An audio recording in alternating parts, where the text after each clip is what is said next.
Om Shanti, Om Shanti, Om Shanti. Good morning. आज हम सुनते हैं 6/4/22 के अमृत मधुरमा वाक्य। आज बुधवार। प्यारे बाबा हमारी सब कामना सिद्ध करते हैं। बाबा कहते बच्चे, ज्ञान की गुह्य बातों को सिद्ध करने के लिए विशाल बुद्धि बन बहुत युक्ति से समझाना है। कहा जाता सांप भी मरे लाठी न टूटे। इस समय जब दुनिया में हाहाकार होगी, उस समय धैर्यता का गुण बहुत ज़रूरी है, क्योंकि उस समय प्रत्यक्षता होगी। जो मजबूत होंगे वह पास हो जाएंगे, बाकी फेल हो जाएंगे। क्योंकि उस समय बच्चों का प्रभाव निकलेगा, तब कहेंगे प्रभु तेरी लीला, पर उस समय कुछ कर नहीं सकेंगे। फिर बाबा ने कहा सबसे बड़ा भाग्यवान वो है जो स्वर्ग में आते हैं। अब तुम बच्चे देखते हो वहाँ आत्मदान दुख नहीं है, सदा सुख ही सुख है। ये बातें मनुष्यों की बुद्धि में मुश्किल बैठती हैं।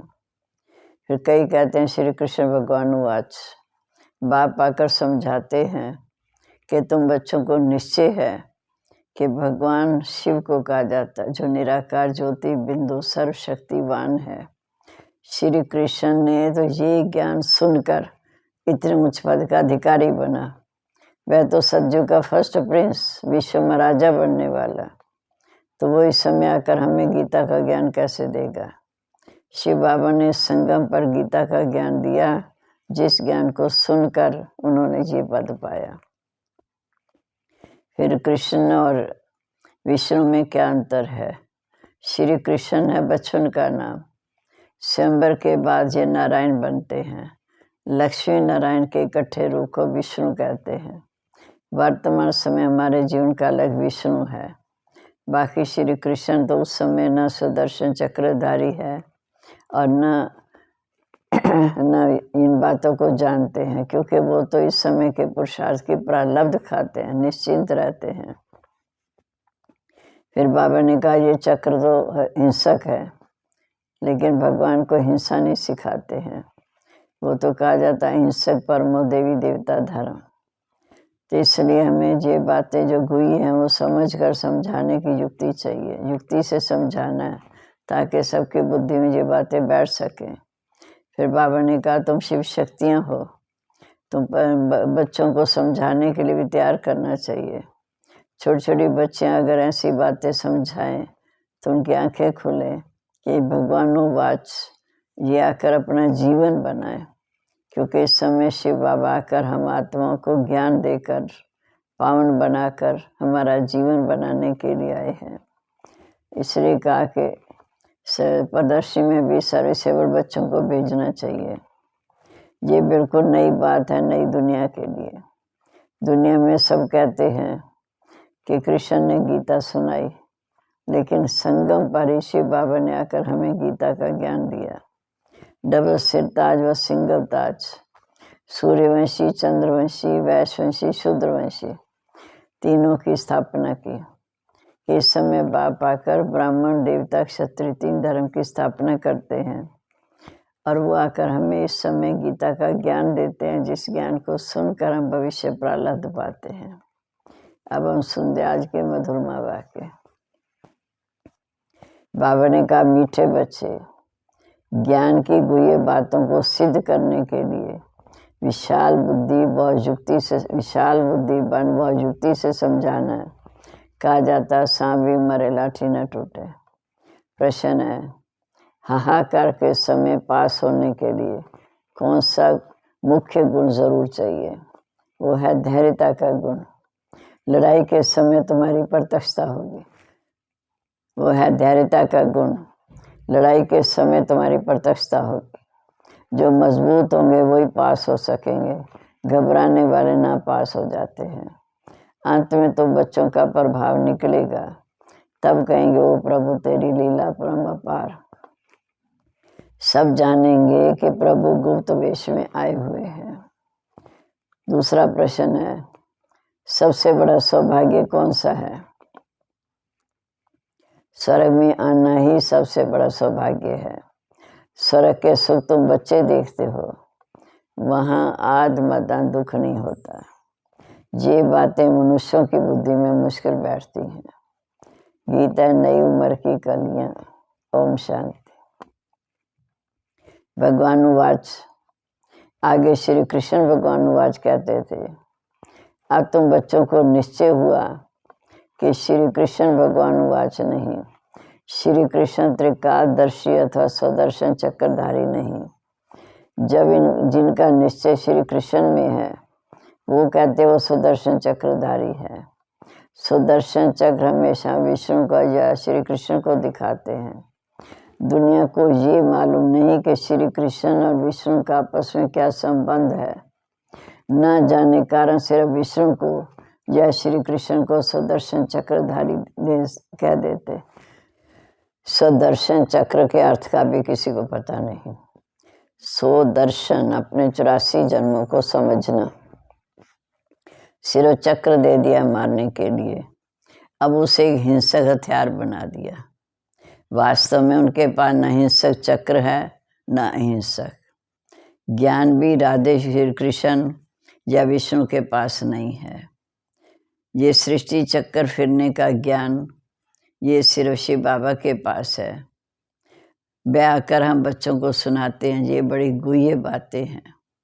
ये सब बातें युक्ति से कैसे समझाई जाएं जो समझ जाएं और प्रीत भी कायम रहे। ये सब एक समान, सिवाय तुम ब्राह्मणों के। तुम कितनी छोटी छोटी बच्चियां हो। बाबा को कहते हैं छोटी छोटी बच्चियों को ऐसा होशियार करना चाहिए जो प्रदर्शनी में समझाने लायक बने। जिसमें ज्ञान है वो आप ही ऑफर करते हैं कि हम प्रदर्शनी समझा सकते हैं। ब्राह्मणों की बड़ी विशाल बुद्धि चाहिए। प्रदर्शनी में समझाने के लिए सर्विस सेवर को भेजना चाहिए।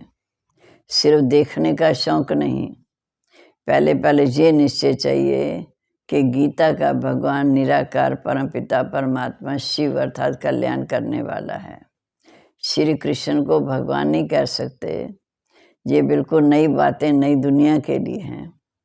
दुनिया में सब कहते हैं श्री कृष्ण ने गीता सुनाई। यहाँ समझाया जाता है कि श्री कृष्ण गीता सुना ना सके, क्योंकि वह तो मोर मुकुटधारी, डबल सिरताज, बस सिंगल ताज, चंद्रवंशी, सूर्यवंशी, चंद्रवंशी, वैश्यवंशी, शूद्रवंशी, कोई को भी गीता की नॉलेज नहीं। ये नॉलेज सिवाय परमपिता परमात्मा के किसी के पास भी नहीं है। ये नॉलेज सिवाय परमपिता परमात्मा के किसी के पास नहीं, जो आकर सुनाकर भारत को स्वर्ग बनाए। तो दुनिया में सच्ची गीता ज्ञान कहाँ से आई? ये सब भक्ति की लाइन में आ जाते। वेद शास्त्र आदि पढ़ते पढ़ते नतीजा क्या हुआ? नीचे उतरते आए, तमो प्रधान बन गए, कलाएं कम होती गई। सतयुग में हम होते हैं 16 कला संपूर्ण, त्रेता में 14 कला, द्वापर में 8 कला, कलयुग के शुरू में 4 कला, अंत में कोई कला नहीं। बाल कितनी भी घोर तपस्या करें, सिर काट कर भी रख दें तो भी कुछ फायदा नहीं। हर एक मनुष्य मात्र को तमो प्रधान बनना ही है। ये चक्र ऐसा है। उसमें खास भारतवासी देवी देवता धर्म वाले ही नीचे उतरते हैं। सबसे पहले वही सतो प्रधान थे, इस समय वो तमो प्रधान बन गए। जो बिल्कुल ऊंच पैराडाइज के मालिक थे, स्वर्ग के मालिक थे, वह अब नरक के मालिक बन गए। तुम बच्चों की बुद्धि में ये रहस्य रहना चाहिए कि शरीर तो प्राणी जुती है, जिसके द्वारा हम पढ़ रहे हैं। देवी देवता धर्म वालों की सबसे पुरानी जुती, क्योंकि सबसे फर्स्ट नंबर तो बहुत सुंदर श्री कृष्ण और अंत का समय पुराना। भारत शिवालय था जब देवी देवताओं का राज्य था। हीरे जवाहरातों के महल थे। अब तो वैशाल्य में असुर विकारियों का राज्य है।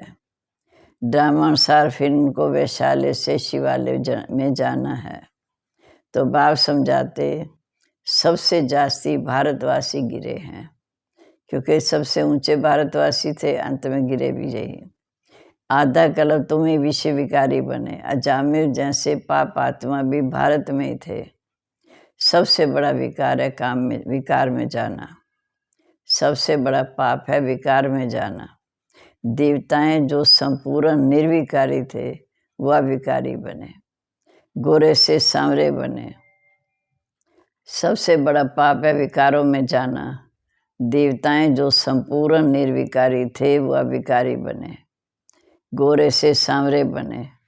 सबसे ऊंची यही बनते, सबसे नीची यही बनते।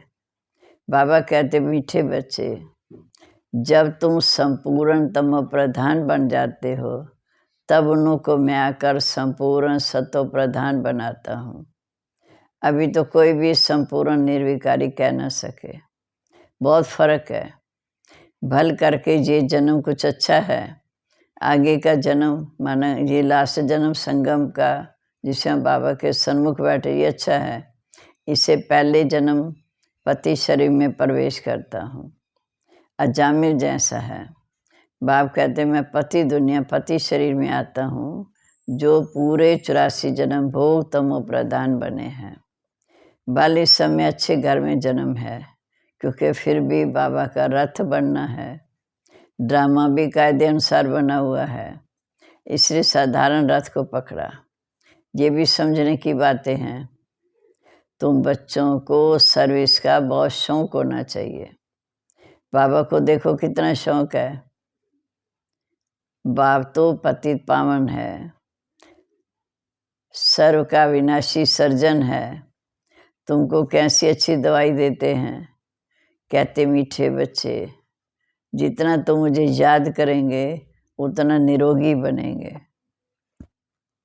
सज्जु में तुम्हें कोई रोग नहीं होगा, तुमको कोई दवा नहीं करनी पड़ेगी।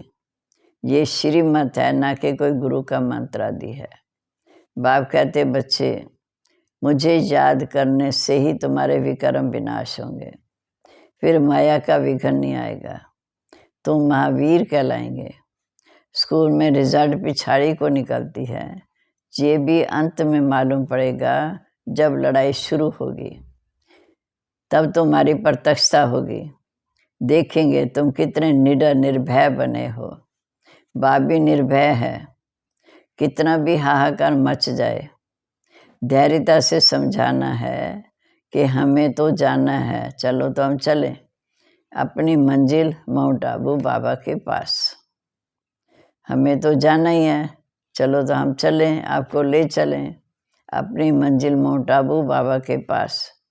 घबराना नहीं, घबराने से ना पास हो जाते। इतना मजबूत बनना है। पहले पहले आफतें आएंगी, फैमन पड़ेगा, बाहर से अनाज नहीं आ सकेगा, मारा मारी हो जाएगी। उस समय कितना निडर बनना पड़े। लड़ाई में कितने पहलवान होते हैं, उनका कहते हैं मरना और मारना है, जान का भी डर नहीं। बाल उनको ये भी ज्ञान नहीं कि शरीर छोड़ दूसरा लेंगे, उनको तो सेवा करनी है। वह लोग सिखाते हैं, बोलो गुरु नानक जी की जय, हनुमान की जय।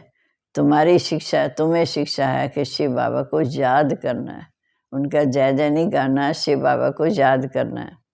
वह नौकरी तो करनी है अथवा देश सेवा तो करनी है।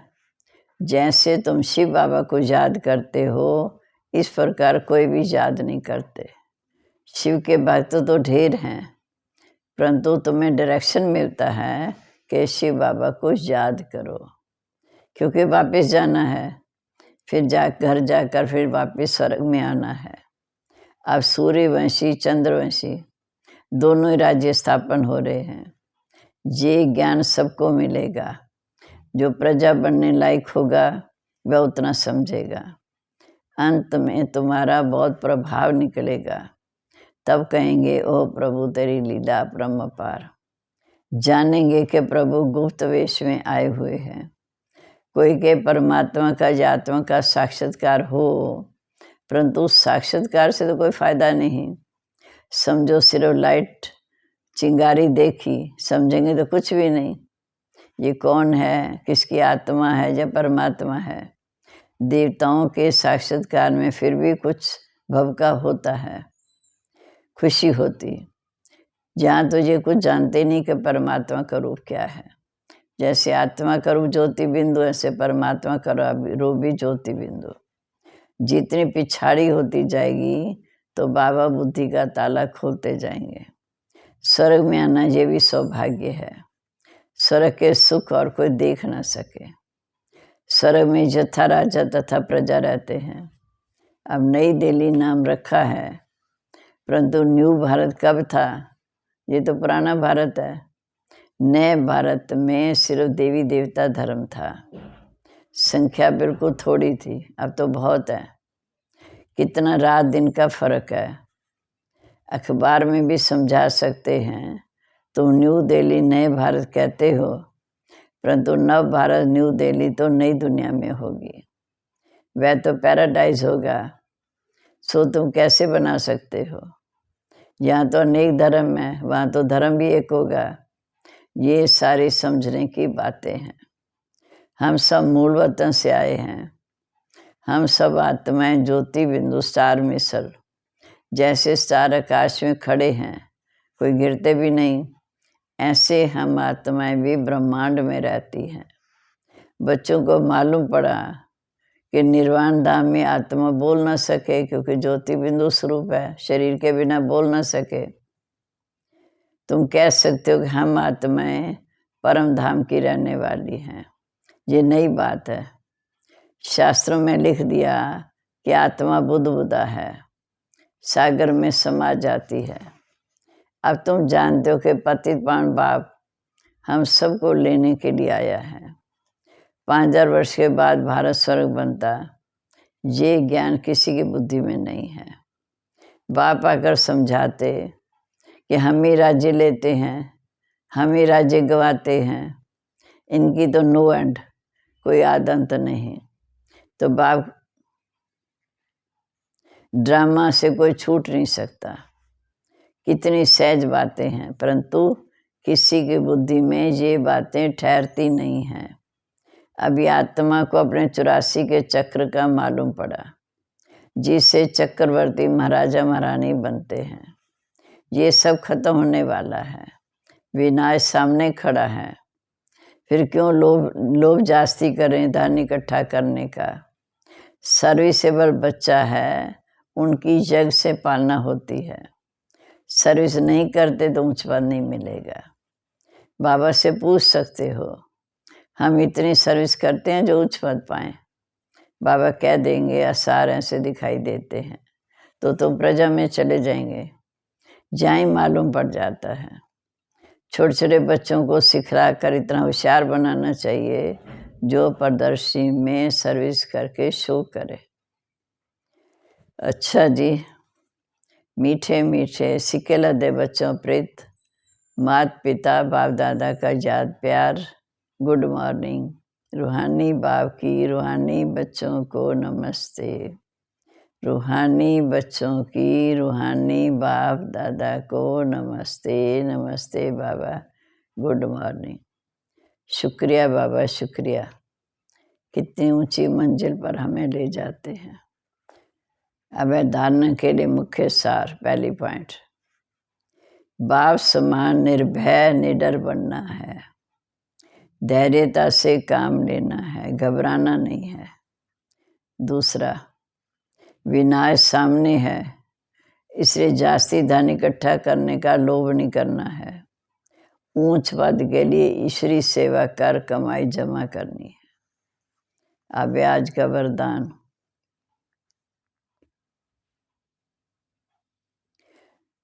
सर्व खजाने जमा कर, रूहानी फखुर नशे में रहने वाले बेफिक्र बादशाह भाव।